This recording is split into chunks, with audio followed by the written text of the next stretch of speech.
ये आपका chapter number 11 है। आपके द्रक्षा बुक पार्ट 2 का क्लास 10 का जो बुक है जो बिहार में चलाया जाता है, आपका ये चैप्टर नंबर 11 है, आर्यभट्ट और त्रिगना के नाम से। ठीक है ना दोस्तों, आज हमें ये चीज़ पढ़ना है। इसके जितने भी सवालात हैं, ऑब्जेक्टिव, मुख्तसर सवालात, तवील सवालात, जितने भी हैं ना, सारे को इसमें हम हल करेंगे। तो दोस्तों, सबसे पहले मैंने यहाँ पे ऑब्जेक्टिव को बताने की कोशिश की है। जैसा कि आप ये स्क्रीन पे देख रहे होंगे कुछ ऑब्जेक्टिव सवाल जो आपको 1 नंबर के आपके इम्तहान में पूछे जाते हैं। तो चलिए दोस्तों, विदाउट वेस्टिंग टाइम हम अपने वीडियो को स्टार्ट करते हैं और अपने लेसन की तरफ चलते हैं। और हमारा जो पहला क्वेश्चन है वो क्वेश्चन क्या है दोस्तों, देखिए। अब हम अपने पहले सवाल की तरफ चलते हैं। हमारा जो पहला सवाल है आर्यभट्ट की पैदाइश कहाँ हुई। दोस्तों, आर्यभट्ट की पैदाइश कहाँ हुई? तो आर्यभट्ट की पैदाइश बिहार में हुई थी। ठीक है ना, आर्यभट्ट की पैदाइश बिहार में हुई। ठीक है ना। सवाल नंबर 2 है, आर्यभट्ट ने अपना तजर्बागाह कहाँ कायम किया। ठीक है दोस्तों, इसका सही जवाब होगा दोस्तों, आर्यभट्ट ने अपना तजर्बागाह त्रिगना में कायम किया। कहाँ कायम किया? त्रिगना में। ठीक है ना। सवाल नंबर 3 है, हिंदुस्तान में गुप्त दौर को कैसा दौर कहा जाता है। दोस्तों, हिंदुस्तान में, इंडिया में गुप्त दौर को पता है क्या कहा जाता है? सुनहरा दौर कहा जाता है दोस्तों। उसको सुनहरा दौर कहा जाता है, गुप्त दौर को, हिंदुस्तान में। सवाल नंबर 4 है हमारा, आर्यभट्ट का ताल्लुक किस दौर से था? बताइए, आर्यभट्ट का ताल्लुक किस दौर से था? तो आर्यभट्ट का ताल्लुक दोस्तों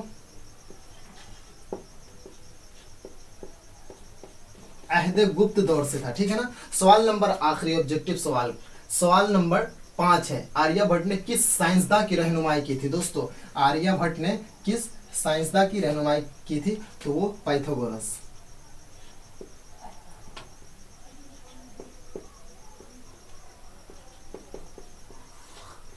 ये पाइथागोरस साइंसदान की आर्यभट्ट ने रहनुमाई की थी। तो दोस्तों, ये आपके ऑब्जेक्टिव सवाल 5 जो कि ये 1 नंबर के आपके इम्तिहान में आते हैं। दोस्तों, अब हम चलेंगे अपने मुख्तसर सवाल की तरफ।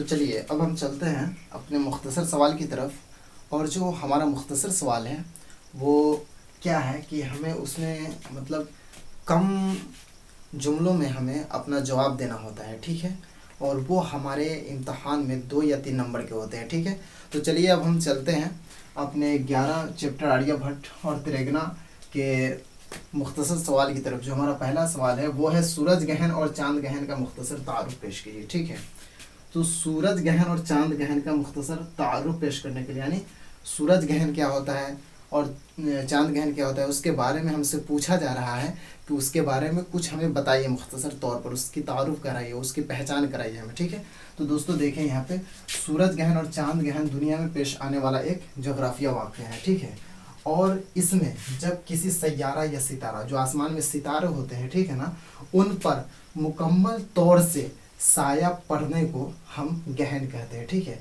मुकम्मल तौर पर सितारा पर जब साया पड़ता है ना, तो हम उसको गहन कहते हैं। ठीक है, हम इसी दुनिया पर 2 गहन को जानते हैं। हम इस दुनिया में जब हमारे सामने 2 गहन होता है, एक सूरज गहन होता है और एक चांद गहन होता है। ठीक है दोस्तों, तो यहाँ पे देखें, सूरज गहन और चांद गहन होता है। ठीक, जब चांद का साया सूरज पर पड़ता है ना, तो सूरज गहन होता है। ठीक है ना, और जब सूरज का साया चांद पर पड़ता है तो चांद गहन होता है।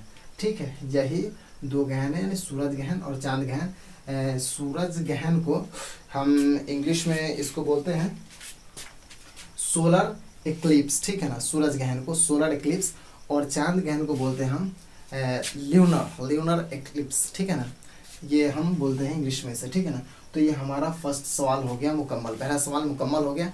अब हम चलते हैं अपने दूसरे सवाल की तरफ। जो हमारा दूसरा सवाल है वो क्या है कि आर्यभट्ट की जाए पैदाइश और तारीख़ पैदाइश पर रोशनी डालिए। ठीक है ना, यानी आर्यभट्ट की जाए पैदाइश, जाए यानी जगह होता है। ठीक है ना, इसका मतलब पता है क्या है? इसका मतलब होता है जगह। ठीक, जगह यानी वो कहाँ पे पैदा ली, किस जगह पे पैदा, मतलब उनकी पैदाइश हुई। ठीक है ना, उसके बारे में हमसे ये सवाल पूछ रहा है। और तारीख़ पैदाइश यानी किस तारीख को पैदा हुए उसके बारे में पूछ रहा है। ठीक है ना, पर रोशनी डाली यानी बताइए थोड़ा बहुत। ठीक, तो जवाब, आर्यभट्ट की पैदाइश के बारे में यकीनी तौर पर मुकम्मल तौर से तो कुछ नहीं कहा जा सकता है, यह मुश्किल है, लेकिन पढ़ने के बाद ये मालूम होता है कि पटना के मगरिब यानी पश्चिम में खगौल में उनकी पैदाइश हुई थी। ठीक है ना, खगोल के माना होता है इल्म नुजूम, ठीक है ना, और उनका ताल्लुक जो है इल्म नुजूम से था, ठीक।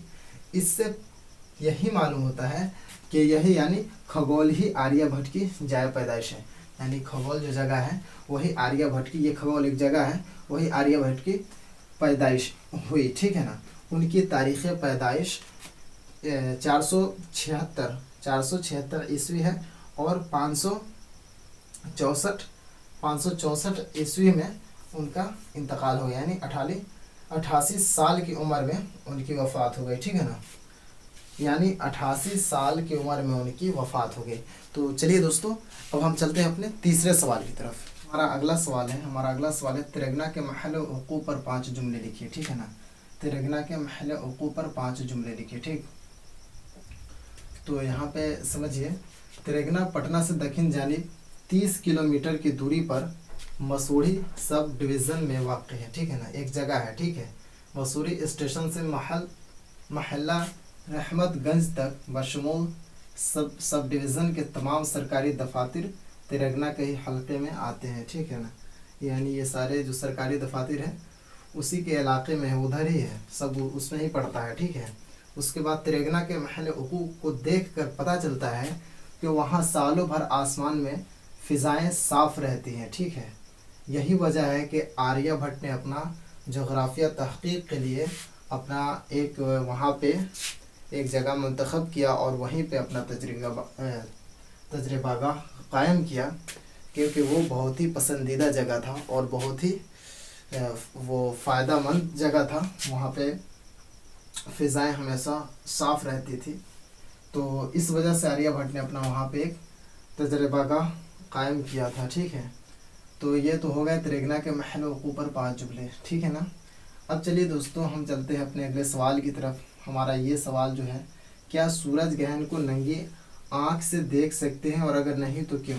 दोस्तों, आप इसको अपने प्रैक्टिकल लाइफ से जोड़िए और इसको सवाल को समझने की कोशिश कीजिए कि आप कैसे लिखेंगे, और मुख्तसर लिखना है, कोई बहुत सारा लंबा नहीं लिखना है बल्कि मुख्तसर लिखना है। और इसमें आपको ये बताना है कि जब आप सूरज पे देखते हैं, जब आपकी नज़र, आपकी आंखें पड़ती हैं तो आपको कैसा महसूस होता है और क्या हम उसे देख सकते हैं, और हम उसे देखते हैं तो हमें क्या प्रॉब्लम आएगी, हमारे आँख में जैसे हमारे रोशनी में बहुत ज़्यादा इसका असर पड़ेगा, ठीक है ना, हमारे आंखें ख़राब हो सकती हैं, ठीक, और उस पर हम देख नहीं सकते, हमारी आंखें झिलमिलाने लगती हैं वहाँ पे। और हाँ, उसको देखने के लिए जैसे हम पानी में उसको देख सकते हैं, ठीक है, पानी के ज़रिए हम उसे देख सकते हैं, उसके बाद फिर उसके ग्लासेज आते हैं, उसको लगाकर हम देख सकते हैं, लेकिन ऐसे देखने पर हमें बहुत ज़्यादा प्रॉब्लम आ सकती है। तो वही ये सवाल कह रहा है, इसलिए इस सवाल को मैंने यहाँ लिखा नहीं, इसे आप प्रैक्टिकल लाइफ से जोड़कर लिख दीजिए, ठीक है ना। क्या सूरज ग्रहण को नंगी आँख से देख सकते हो, अगर नहीं तो क्यों, ठीक है। अब दोस्तों चलते हैं तो अपने अगले सवाल की तरफ। 2009 के सूरज ग्रहण की अहमियत बयान कीजिए, ठीक है ना। तो दोस्तों यहाँ पे इसका जवाब है, देखिए मैं अभी आपको समझाने की कोशिश करता हूँ। इसकी अपनी एक जोग्राफिया अहमियत है, यानी ये सूरज ग्रहण 21वीं सदी ईस्वी का सबसे बड़ा सूरज ग्रहण है, ठीक।